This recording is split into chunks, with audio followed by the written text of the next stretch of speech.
Scott Pruett is one of the most versatile drivers in motorsports history. He is known as a Trans Am legend, a former IndyCar Series winner, and unfortunately, a NASCAR bust. So let's get into it. Scott Pruett started racing at just the age of 8, racing in go-karts, but in 1984 his professional career would begin. He would start off racing in the IMSA GTO Championship Series and actually won the series championship in both 1986 and 1988. Sandwiched between those two championships was a championship in Trans Am in 1987. Right off the bat, he had 3 championships in 2 different series, but that wasn't enough. In 1989, he decided to make a go of it in kart, and in his first Indianapolis 500, he would score a top 10 finish, becoming co-rookie of the race. Throughout the 90s, he would race in both IndyCar and IROC, scoring 2 wins in both series. But at the end of the day, that still wasn't enough. There was still one more motorsport he had failed to conquer: NASCAR. Despite not having any sort of stock car experience, he decided he wanted to drive full-time in the Winston Cup Series in 2000. The team he was set to drive for was a brand new one owned by Cal Wells, PPI Motorsports. They were even able to convince Tide, who had long been backing Ricky Rudd's then struggling Winston Cup Series team, to come join forces with them. Heading into the 2000 season, not a lot of fans knew what to expect from Scott Pruett and this brand new team.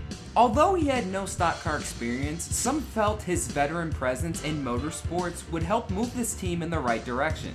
What soon happened was the exact opposite. And what would be Scott Pruett's only full-time Cup Series season, he would put together one of the most forgettable and one of the worst rookie seasons in NASCAR history. Front row starter Scott Pruett had made 2 stops on pit road during this caution flag a moment ago. Now, he had gone from the second starting spot to about 36 in the field because the car was so loose he couldn't even use the throttle trying to come off the corner. The first stop they made was for 4 tires.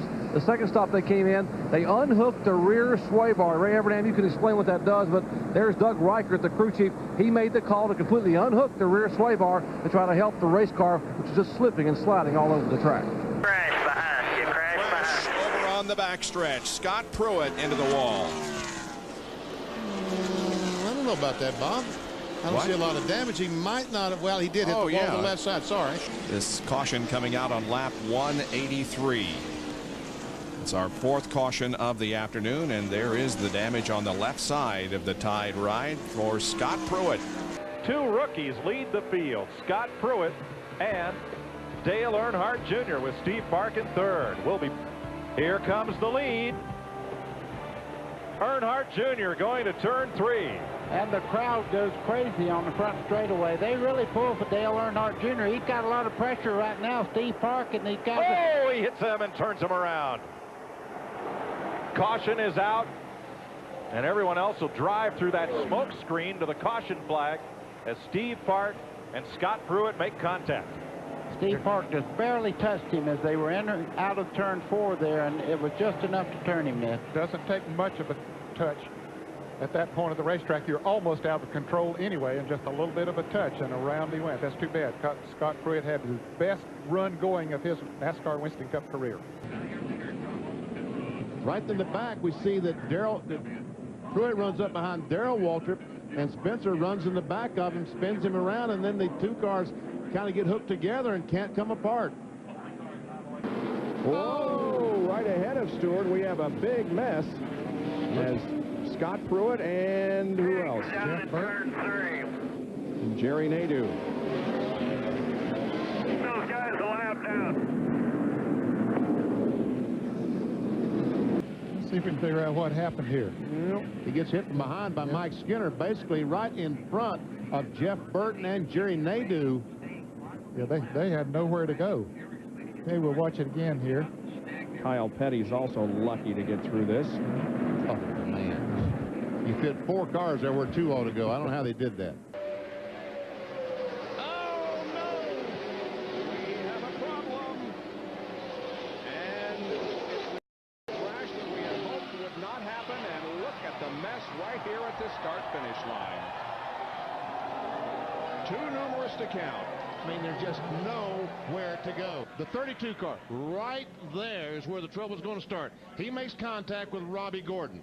He goes down, hits, I guess that's the 7 of Michael Waltrip, and then look, there's just no place to go as those guys come across the racetrack. As the smoke goes up, there's nowhere to go except in the side of another car. The 77 car there, Robert Presley, gets into the back of Pruett, turns him sideways, and this triggers the accident on the back straightaway. Pruett hits the inside wall there, spins around. Looking out the front of Jeff Gordon's car.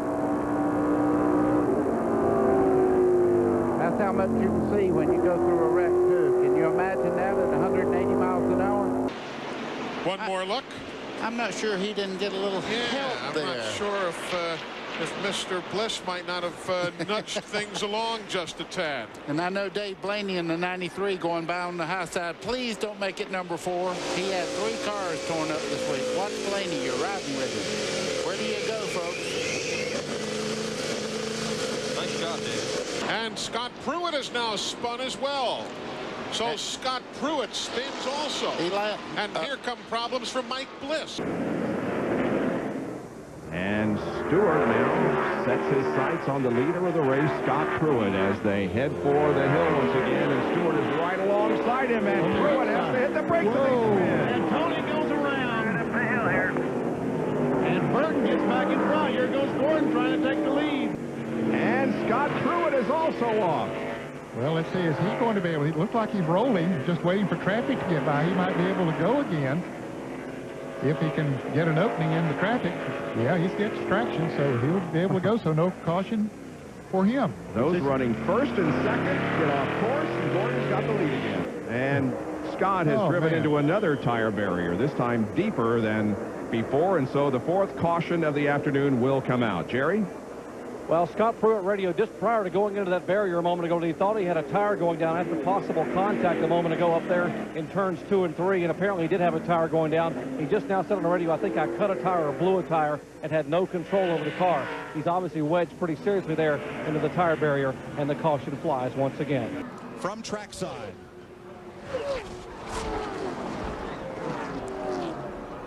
Here is Scott Pruett, the ex-IMSA and IndyCar racer, and you can see the right rear quarter panel torn up pretty good. Here's the tail end of it as Pruett's around and nose into the wall in turn 1.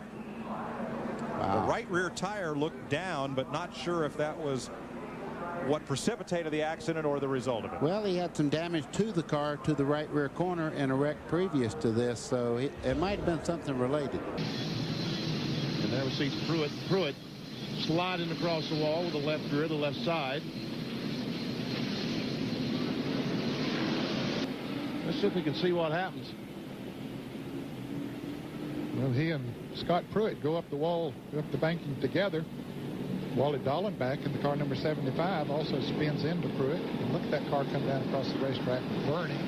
For all the effort they put in it, they've not gotten much back. Just 1 top 10 so far this year. Here's what happened to the Tide ride. Sideways there already. Oh, man. You saw Earnhardt Jr. was right behind him. Couldn't tell if there was contact. Let's see. They're back in there as they come off the corner. I can't tell. Obviously, you see a major problem. You don't know if anybody set somebody else up. So Pruett, Long, and then Darrell Waltrip, who it looked might have gotten woed up, slowed down in time. Bang from the back. That sends Pruett going around.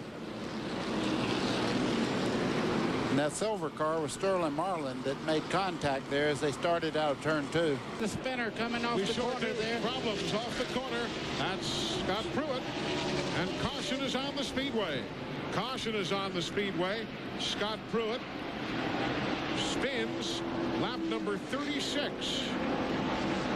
You see Pruett on the inside. They go in the corner. And here Pruett loses the back of the car.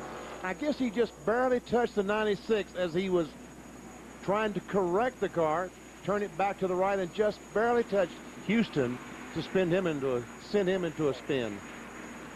Cal Wells, the owner of these 2 cars, ought to make for an interesting Monday morning team meeting. Oh, yes. And we see Pruett's car will not roll because the lefty sheet metal is jammed in against the left rear tire, and it will not roll. Caution is out. A big puff of smoke and a crash in the back stretch. Earnhardt just barely gets by Scott Pruett. His 2000 Cup Series stats are this: 0 wins, 0 top 5s, 1 top 10, and an average finish of 31.5, and had 11 DNFs and 6 DNQs. Pruett would be released by Cal Wells after the 2000 season, but it wasn't all gloom and doom for both parties involved. Cal Wells would eventually hire Ricky Craven and ended up winning 2 races with him in both 2001 and 2003. Meanwhile, Scott Pruett returned to Trans Am / IMSA competition where he became a legend. He would occasionally return to NASCAR as a road course ringer, but hasn't made a start since 2008. Scott Pruett is without a doubt considered a motorsports legend, but in the case of NASCAR, he will forever be known as a NASCAR bust. And once again, that'll do it for another video. Thank you guys so much for watching. This is Black Flags Matter. Catch you next time.